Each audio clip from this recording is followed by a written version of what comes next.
So akong basahon no diri sa ato nga programa. Nag-ingon siya ang ato niyong mabasa diri sa Amos 9. Nag-ingon sa title, walay makalingkawa sa silot sa Dios. Nakita ko ang Ginoo nga nagtindog sa may halaran ug miingon siya, lambusi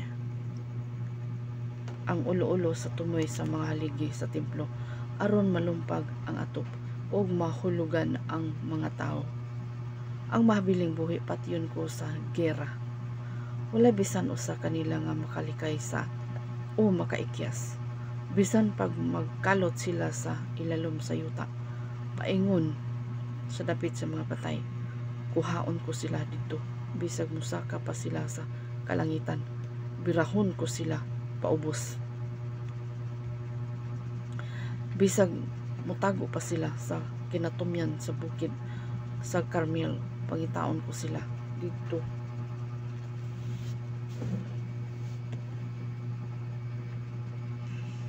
Ug dakpon, bisag mutago pa sila sa ilalom sa dagat, suguon ko ang bitin dito sa pagpaak kanila. Bisag bihagon pa sila sa ilang mga kaway, ipapatay ko gihapon sila.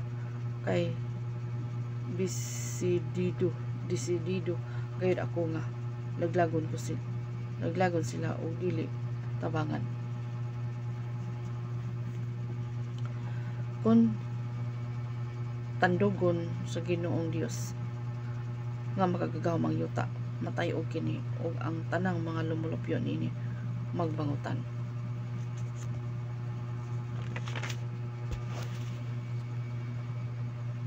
Mualsa kini og muunlod pagbalik sama sa pagbaha sa suba sa Nilo sa Egipto.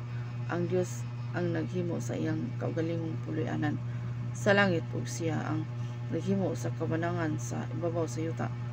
Siya ang nagatigom sa tubig sa dagat ngadto sa mga panganod ug ginabubo niya kini ingon nga ulan diha sa yuta. Ang iyang ngalan mao ang Ginoo. Miingon ang Ginoo samara sa mga taga Ethiopia, ang pagtan-aw ko kaninyo nga mga Israelinon, tinuod nga gipagawas ko kamo gikan sa Egipto, apan gipagawas ko usab ang mga Palestianon sa Crete ug ang mga Syrianon gipagawas ko sa Kir.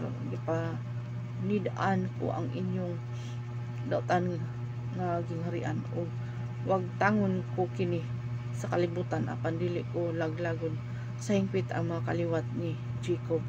Sa pagkatinuod magmando ako ug ayagon ko kamo uban sa tanang mga nasod ug sama sa pag-ayag og trigo. Wala gayoy bato nga mahulog sa yuta. Ilain ko ang mga dautan kaninyo ug mamatay silang tanan sa gera. Kini sila mao kadtong nagaingon nga wala kunoy dautan nga mahitabo kanila. Hallelujah. So arita no ato ning isa-isahon. Nag-ingon diri ang pulong sa Ginoo, no? Nag-ingon siya diri nga basahon ako pabalik. Nag-ingon siya diri sa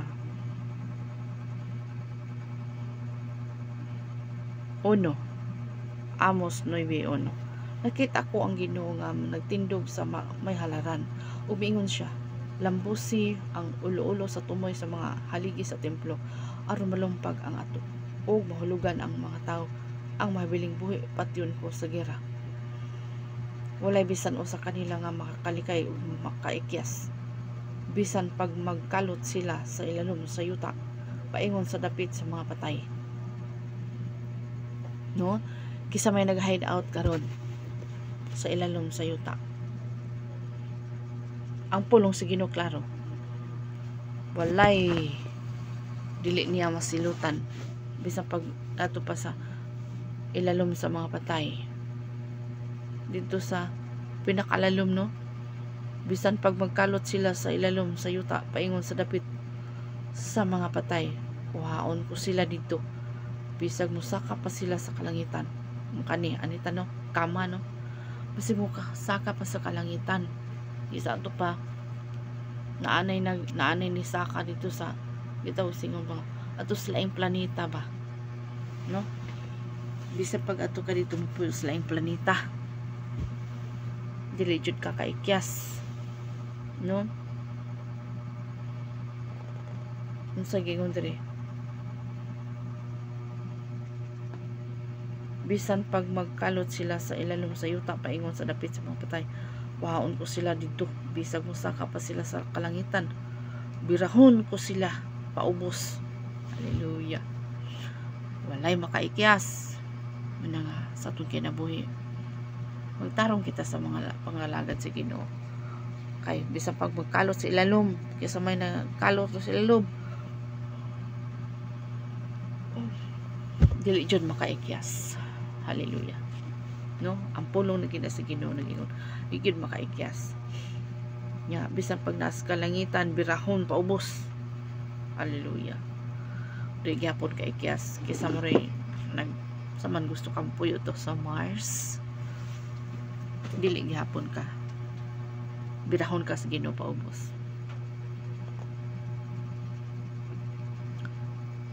bisan pag musaka pa sa kalangitan birahon ko sila paubos bisag mutago pa sila sa kinatumyan sa bukid sa Carmel pagitaon ko sila dito sa ugdak pon bisag mutago pa sila ilalom sa dagat kung naakay na unsa na may submarine mutago pa ka dito di jud ka kay episode suguon ko ang bitin dito sa pagpaa kanila bisag bihagon pa sila sa ilang mga kaaway papatay ko gyapon sila kay desidido gayud ako nga naglagon sila o dili tabangan kung tandugon sa Ginong Dios nga makagagahom ang yuta matay og kini ug ang tanang mga lumulupyo nini magbangutan so magbangutan jud ang kun ano magulang no ang earthquake sa Alaska no 7.3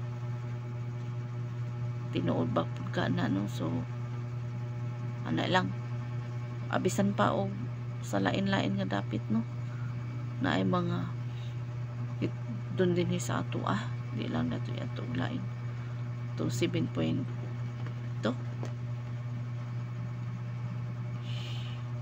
na tong linog no so nagbangutan gid ang tanan bangutan yun so mualsa kini o maunlod pabalik sama sa pagbaha sa suba sa Nilo so ito ang Dios nga nag-ingon sa iyang kaugalingong puloy-anan naghimo sa iyang kaugalingong puloy-anan sa langit so ang Dios gyud naghimo og puloy-anan sa langit para mag-iusatan ito no so ato nga ato jud tarungon ato nga relasyon nga to sa Ginoo wala exempted sa pulong sa Dios mo nang mag-agulo kita sa itong kinabuhi kay lasid mo kita tanan yan unang amin tras buhi pa ta ato jud tarungon atong relasyon nga to sa Ginoo ado na may mga kapakyasan pero mangayo kitag pasaylo sa Dios so agi pag-challenge na ato gyud pakadakan atong relasyon nga to sa Ginoo dili ang relihiyon ana lang God bless.